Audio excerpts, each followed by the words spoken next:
Error code 4756 occurs when a trade request fails.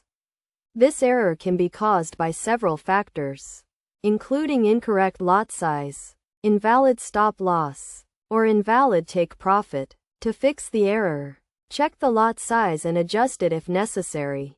If the lot size is too low, increase it. If it's too high compared to the deposit, consider decreasing it.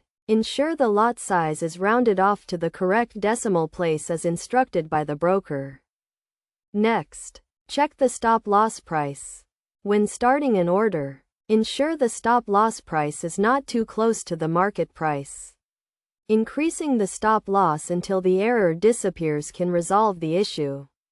Then, check the take profit. If the take profit is set too close to the price, error 4756 appears.